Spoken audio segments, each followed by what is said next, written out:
Allez. Marre.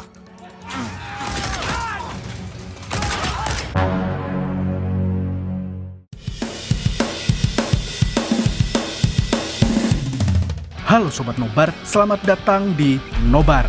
Nah, kayak apa kabarnya? Kembali lagi bersama saya Toby Escobar yang kali ini akan membawakan film action terbaru berjudul Medellin yang dirilis pada tahun 2023. Film ini menceritakan tentang seorang pelatih tinju yang nekat melawan kartel narkoboy terbesar di Kolombia setelah adiknya diculik. Namun, situasinya menjadi rumit karena kebodohan yang dia buat sendiri. Walaupun kocak dan bikin ngakak mampus, film Medellin juga memiliki adegan action yang sangat-sangat beradrenalin. Selain itu, film ini juga dibintangi oleh salah satu petinju terbaik dunia yang tidak lain tidak bukan adalah Mike Tyson. So, tanpa berlama-lama lagi, siapkan mata, telinga, dan anu-anuan kalian semua. Mari kita nobar dan inilah Medellin. Avec ça t'appelle. Ouais, Reda. Viens tout de suite. Di awal film, kita diperkenalkan dengan Reda, seorang pelatih tinju amatir. Dia bermimpi untuk menjadi petinju hebat di Perancis, tapi tidak pernah berani bertarung. Reda juga memiliki saudara angkat yang bernama Stan. Dia seorang montir yang bekerja di bengkel tapi sering keluyuran. Reda sendiri pernah diurus oleh keluarga Stan sejak dia menjadi yatim piatu. Selain Stan, Reda juga memiliki adik bernama Brahim. Dia merupakan seorang selebgram yang bercita-cita menjadi Pablo Escobar. Untuk mendalami cita-citanya, dia pun berdandan layaknya mafia kartel tersebut. Hingga akhirnya dia diculik oleh kartel Kolombia gara-gara konten Instagramnya.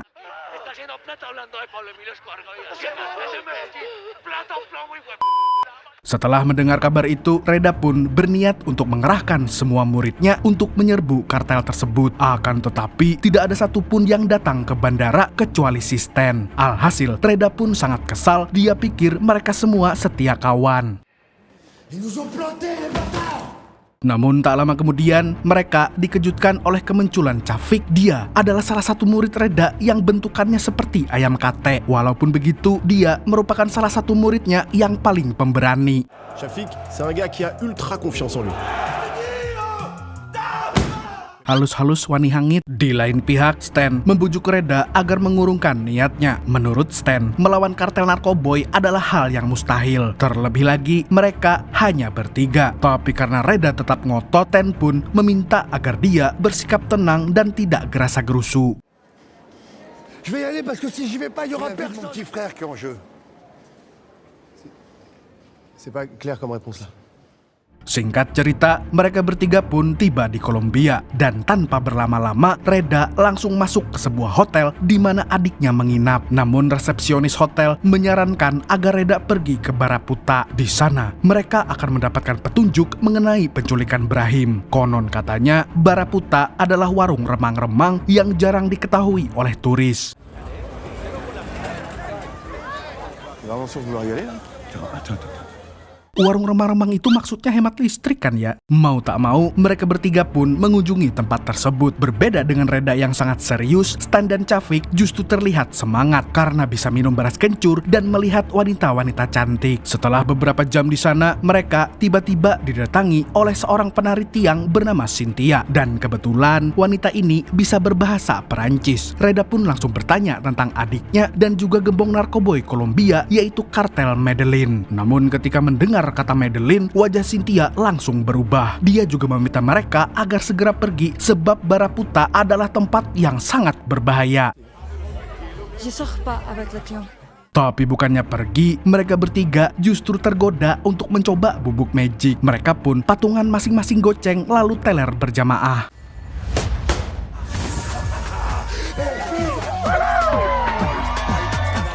Saking telernya, mereka sampai menyewa hotel untuk goyang pargoy dan minum-minum. Untungnya, Reda masih sedikit sadar dan tidak melupakan tujuannya. Dia kemudian bertanya kepada seorang gadis yang dia sewa tentang kelompok kartel paling berkuasa. Dia mengaku sebagai calon pembeli bubuk magic. Dari sini, dia mendapatkan informasi penting yang bisa membantunya menemukan si Brahim. Keesokan paginya, mereka terbangun dalam kondisi sedih. Konon katanya, bubuk magic di sana memang menimbulkan efek sedih setelah digunakan. Sementara itu, Stan mengalami mimpi yang aneh selama tidur. Dia bermimpi telah membajak mobil dan menculik seorang anggota kartel. Namun beberapa saat kemudian, mereka mendengar suara aneh dari kamar hotel dan tiba-tiba ternyata Stan tidak bermimpi. Dia dan yang lainnya benar-benar menculik seorang anggota kartel. Dan kini jamet itu sudah berada dalam kondisi disekap. Sontak Stan pun panik bukan main. Dia ingin segera mengembalikan si jamet sebelum kartel memburu mereka. Namun Reda memiliki rencana lain. Dia justru ingin memanfaatkan si jamet untuk ditukar dengan Brahim. Oleh karenanya Reda pun merekam video ancaman lalu mengirimkannya kepada bos si jamet. Pas là pour rigoler, parce que je rigole pas, yo estoy nervioso.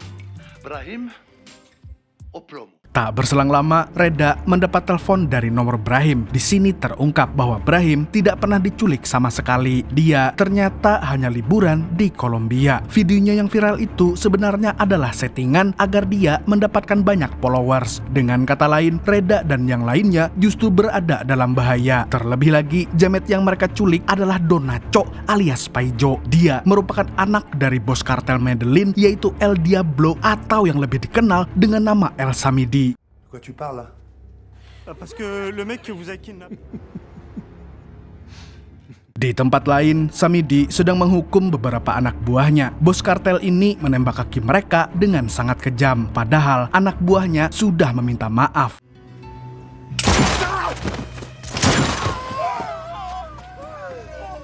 Setelah menghukum mereka, Samidi mendapatkan kabar tidak menyenangkan. Salah satu anak buahnya memperlihatkan video ancaman dari Reda yang sudah terlanjur kekirim. Samidi pun segera menghubungi Reda melalui nomor Paijo. Namun bukannya bicara baik-baik, Reda justru malah cari ribut dengan El Samidi. Padahal dia sudah berjanji untuk tetap tenang. Karena kelakuannya, mereka pun kini menjadi buronan kartel Medellin. Comme ça. Oye, pendejo!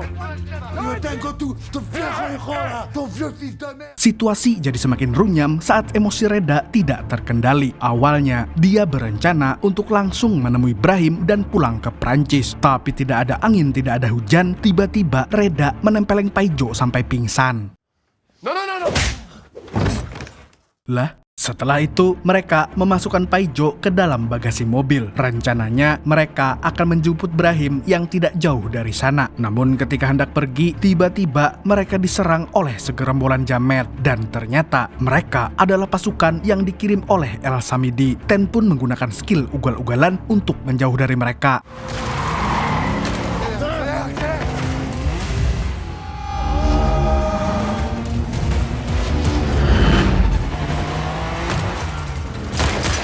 Kejar-kejaran pun berlangsung dengan sengit hingga akhirnya mobil jamet meledak setelah bertabrakan dengan mobil lain.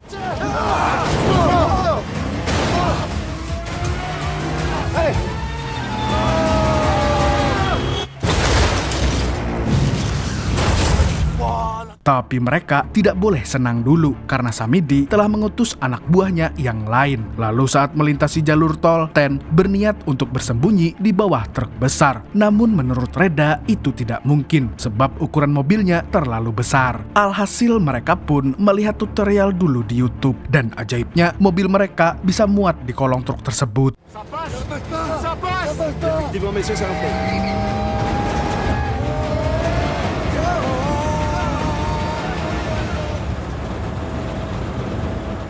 Setelah berhasil lolos, mereka langsung menuju ke tempat Brahim. Tapi sialnya, Brahim sudah dikepung oleh anak buah Samidi.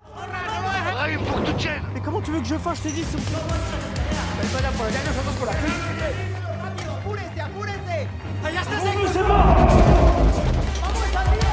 Selagi menunggu kakaknya, Brahim pun berusaha menghindar dari para jamet dan satu-satunya jalan adalah melalui lubang pembuangan bantal. Brahim kemudian terjun ke bawah dengan harapan bisa mendarat di atas bantal. Tapi naasnya, dia justru mendarat langsung ke lantai sehingga membuat kakinya terkilir. Kesialannya tidak berhenti di situ. Brahim juga akhirnya tertangkap setelah terkena pukulan keras dari anak buah Samidi.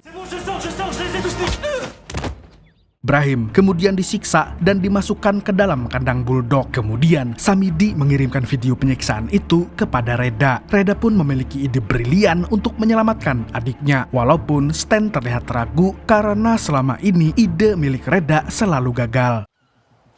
J'ai une meilleure idée. Non. Entah ide apa yang dimaksud oleh Reda, tapi yang jelas mereka langsung menyewa perahu untuk mengarungi laut. Di lain pihak, Samidi memasukkan anjing buas ke dalam sel. Anjing itu pun menggigit tangan Brahim dengan sangat brutal. Di sini, Samidi mengancam Reda agar segera mengembalikan Paijo. Akan tetapi, Reda malah balik mengancam. Dia akan menjadikan Paijo sebagai umpan ikan hiu sambil melakukan video call. Sontak, Samidi pun menjadi panik dan langsung menyuruh anjingnya melepaskan tangan Brahim. Dia juga ingin segera melakukan pertukaran dengan Reda.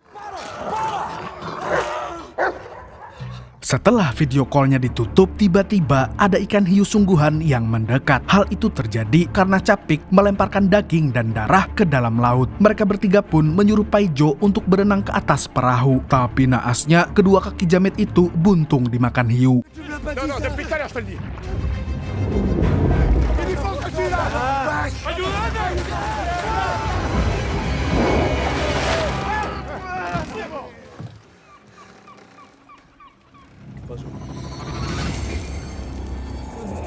Jika darahnya tidak segera dihentikan, Paijo bisa saja tewas dan Brahim tidak akan bisa diselamatkan. Sementara itu, rumah sakit berjarak sangat jauh dari pantai. Alhasil, Paijo pun dibawa ke klinik hewan. Selagi menunggu perawatan Paijo, Ten tiba-tiba dihubungi oleh Cynthia. Wanita ini ternyata tahu tentang penculikan Paijo dan Brahim. Dia menanyakan beberapa hal terkait insiden tersebut. Pour l'échanger contre son petit frère, tu sais, celui dont je t'ai parlé quand on s'est vu. T'as changé? Ça te change. Demain? Où ça? Alors ça, c'est... Dan tidak disangka-sangka, Cynthia adalah seorang polisi. Dia memang sering menyamar untuk mendapatkan informasi tentang kartel Medellin. Tidak berselang lama, si dokter hewan berhasil menyumbat darah Paijo. Tapi dia butuh transfusi darah agar si jamet tidak tewas di perjalanan. Reda dan Stan sama-sama tidak mau mendonorkan darah. Mereka pun akhirnya saling tunjuk. Sampai akhirnya Capik mengajukan dirinya. Dia memiliki golongan darah O yang juga cocok dengan Paijo. Je vais donc sauver la vie de cet homme. Keesokan harinya, Cafik justru mengalami sekarat karena darahnya hampir habis. Bahkan menurut dokter hewan, Cafik bisa tewas. Iya sih, darahnya kan dikit. Ketika sedang membicarakan Cafik, tiba-tiba Paijo terbangun dan langsung mengadukan Reda kepada si dokter. Sebelum dokter melaporkan mereka ke polisi, Reda dan Stan pun segera membawa Cafik serta Paijo ke mobil. Selain itu, Stan juga membawa anjing yang dikurung si dokter karena akan dibunuh. Di dalam mobil, Cafik yang sedang lemas pun terpaksa makan makanan anjing agar tidak jatuh pingsan. Kemudian, Stan langsung tancap gas menuju tempat Samidi.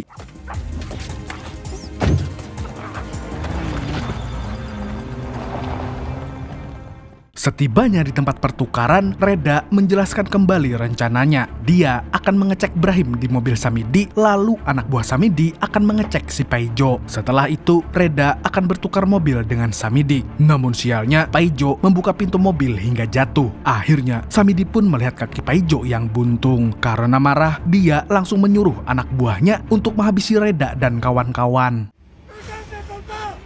Non, non, non. Anehnya, mereka bertiga selalu lolos dari kejaran anak buah Samidi. Tapi di saat-saat yang genting, mereka selalu mendapatkan kesialan. Kali ini, Cafik tiba-tiba menerkam seorang bapak-bapak hingga pingsan. Dia mengira kalau itu adalah antek-antek Samidi.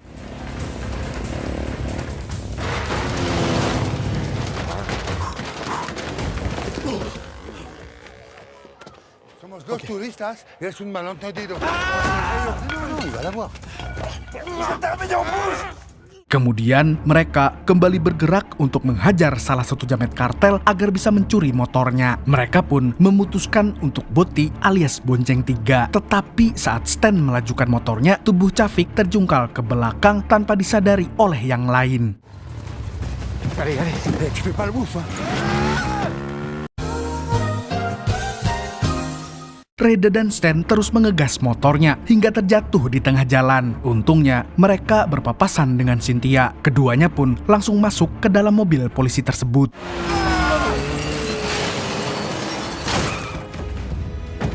Harusnya seperti hombre.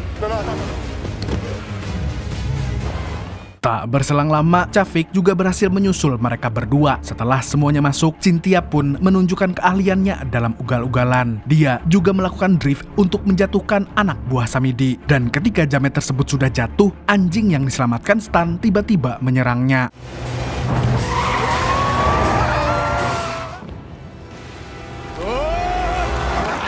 Allez, stop. Stop, arrête. Saat situasi sudah aman, Cynthia menunjukkan lencana polisinya. Cynthia turut prihatin atas penculikan Brahim dan mencoba menenangkan Reda yang sangat yakin kalau adiknya sudah dibunuh. Cynthia sebenarnya tidak diizinkan untuk menolong Reda sebab semua atasannya bekerja sama dengan kartel. Tapi dia masih memiliki hati nurani dan juga ingin menangkap Samidi. Ok, Marisa. Et alors pourquoi J'allais pas en plus laisser le diable vous tuer. Ketika sedang beristirahat, Reda mendapatkan kiriman video dari nomor Brahim. Dalam video tersebut, Samidi sedang menggantung adiknya dan akan segera dieksekusi. Mafia psikopat ini juga berjanji akan membantai seluruh keluarga Reda, bahkan yang berada di Prancis. Di sisi lain, Cynthia memiliki seorang kenalan yang bisa membantu mereka. Namun dia sudah lama tidak bertemu. Mendengar itu, Reda pun meminta Cynthia untuk mengantarkannya ke orang tersebut karena dia tidak punya pilihan lain. Setelah berkendara cukup lama, mereka akhirnya tiba di sebuah rumah yang memiliki bendera Amerika. Rumah ini terlihat seperti milik tentara, tetapi suasananya sangat sepi. Mereka kemudian masuk ke dalam dan hendak menemui orangnya. Tapi tiba-tiba... C'est pour dire. Sontak mereka semua langsung gelagapan saat melihat seorang bapak-bapak bertato yang menodongkan senjata ke arah mereka. Di sini, Cynthia mengungkapkan identitas dia yang asli, yaitu Marisa. Dia juga memanggil pria itu dengan nama akrabnya, yaitu Robbie. Robbie adalah mantan pasukan khusus sekaligus sahabat ayah Cynthia. Dia dikenal sebagai sosok yang sangat brutal, terutama ketika menghadapi kartel narkoboy. Setelah mendengarkan penjelasannya, Robbie pun langsung memeluk wanita itu. Dis quelque chose? Great. Ah, c'est great. Kemudian, Robbie mengantarkan mereka ke dalam ruang rahasia. Di ruangan tersebut ada banyak senjata dan komputer mirip seperti markas komando. Robbie lalu menunjukkan skill tinju yang luar biasa. Ini membuktikan bahwa dia memang Mike Tyson. Setelahnya, dia mengatakan kalau dia hanya akan membantu dalam hal informasi dan senjata. Selebihnya, dia tidak ingin ikut campur. From your memory, is that clear? Yes, sir. Sebelum memberikan senjatanya, Robbie melatih Reda dan Stan terlebih dahulu. Karena bagaimanapun, menggunakan senjata tidak sama dengan membeli Diamond Mobile Legends. Jadi, mau tidak mau, keduanya pun mengikuti instruksi Robbie.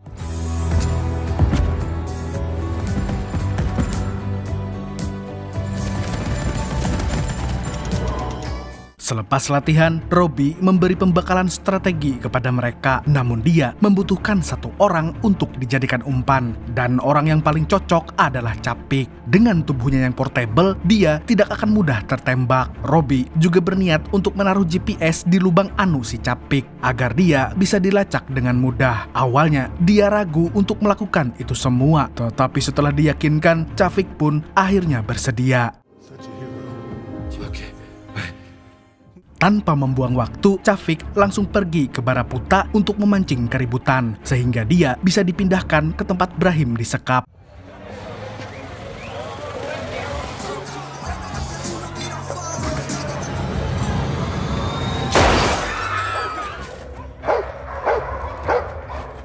Di waktu yang sama, Reda dan Stan sudah bersiap untuk berangkat. Mereka sebenarnya membutuhkan Robbie di lapangan, tapi dia menolak. Sebagai gantinya, Robbie akan tetap terhubung melalui alat komunikasi. Setelah semuanya siap, mereka pun berangkat ke markas Samidi.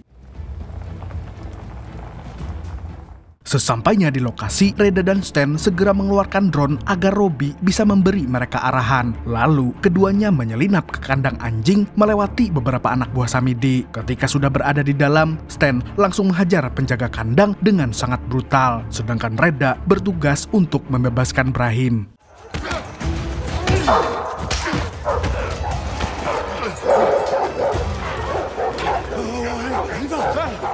Setelahnya, Reda memasang peledak di pintu gerbang untuk membuka gemboknya. Tapi bodohnya, mereka lupa mengeluarkan Chavik. Jadi mau tidak mau, Reda dan Stan harus kembali ke dalam markas. Sedangkan Brahim, dia disuruh menunggu di dalam mobil. Dan jika ada masalah, Reda memintanya untuk menelpon Cynthia. Bah vas-y, dans ce cas-là, on t'attend. Je vais nous attendre dans la voiture. Mais je peux venir avec vous? Non. Kali ini, rintangan untuk mereka menjadi lebih berat karena pasukan Samidi sudah bersiap dengan senjata masing-masing. Stan pun menggunakan granat asap agar pergerakannya tidak mudah terbaca.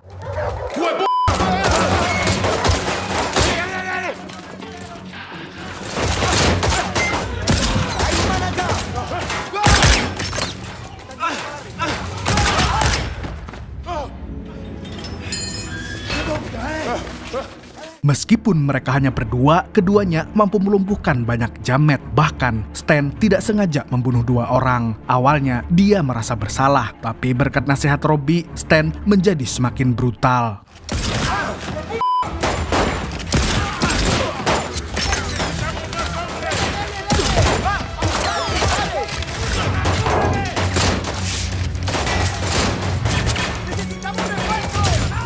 Singkat cerita, mereka pun berhasil membebaskan Chavik. Hanya saja, mereka dihadang oleh anak buah Samidi yang paling sangar, sebut saja Ferguso. Sementara itu, Reda dan Stan sudah kehabisan peluru. Akhirnya, Reda mengajak Ferguso untuk bertarung dengan tangan kosong. Tapi ketika Ferguso bersedia, Reda malah menyuruh Stan untuk melawannya. Karena pernah dilatih tinju oleh Reda, Stan pun bersedia untuk mengoyak tubuh jamet itu. Non, lui on prend à 2. Messieurs, nous sommes 3. Ok. Sayangnya, kekuatan pukulan Stan tidak mampu mengimbangi kekuatan Ferguso. Akibatnya, Stan babak belur sampai kesulitan berdiri. Ferguso lalu mengambil pistolnya dan hendak membantai mereka. Namun tiba-tiba... Dan tidak disangka-sangka yang menembak Ferguso adalah Brahim. Brutal juga ya nih orang. Keesokan paginya, Reda dan Stan berterima kasih kepada Robbie karena telah membantu sampai sejauh ini. Untuk bisa pulang, mereka harus pergi ke rumah bekas milik Pablo Escobar. Di sana, ada sebuah pintu rahasia yang mengarahkan mereka ke sebuah helikopter. Brahim pun sangat senang berada di tempat idolanya. Dia bahkan sempat-sempatnya membuat video TikTok. Reda pun langsung memarahi Brahim yang tidak pernah peka dengan keadaan. Dia juga memintanya untuk mencari idola lain, misalnya Aldi Taher. Yo soy Pablo Emilio Escobar C'est Gaviria. pour augmenter ma base de fans, c'est pour le buzz. Mais arrête avec ça. C'est parce que rien d'imaginer qu'on puisse te faire du mal. Brahim pun akhirnya menyesal dan meminta maaf kepada kakaknya. Setelah itu, mereka melakukan video call dengan Samidi yang baru saja kehilangan banyak anak buah. Samidi pun langsung murka karena diejek oleh Reda dan kawan-kawan. Dia lalu mengerahkan pasukannya yang masih tersisa untuk membantai orang-orang Prancis tersebut. Je crois que j'aurais pu venir tout seul.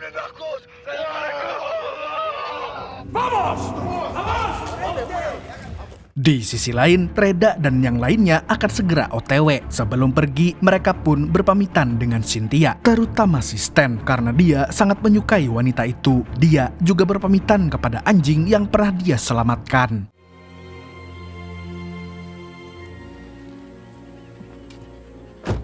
Stan kemudian mempelajari kemudi helikopter sebelum Samidi CS menyerang lagi. Ternyata mereka sudah merencanakan sesuatu untuk para jamet tersebut. Reda telah menanam bom di dalam rumah Escobar, sehingga ketika Samidi dan pasukannya datang, Brahim bersama Chavik akan menggiringnya ke dalam. Lalu bom akan diledakkan. Tapi sayangnya Reda tidak bisa ikut pulang bersama yang lain. Dia memutuskan untuk mengorbankan diri sebab bom itu hanya bisa diledakkan dari dalam.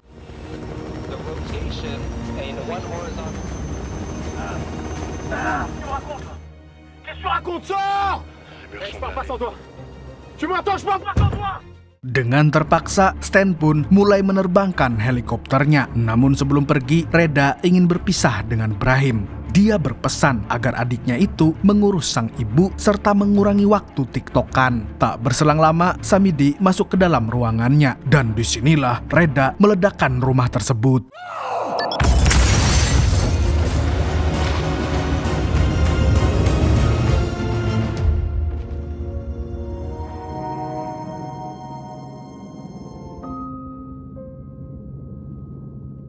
Di akhir film, Brahim mewarisi sasana tinju milik Reda. Di sisi lain, Stan terlihat sedang duduk di atap gedung sambil memandangi sebuah mural dengan gambar Reda dan bertuliskan RIP Champion. Lalu, film pun tamat dengan sangat mengharukan.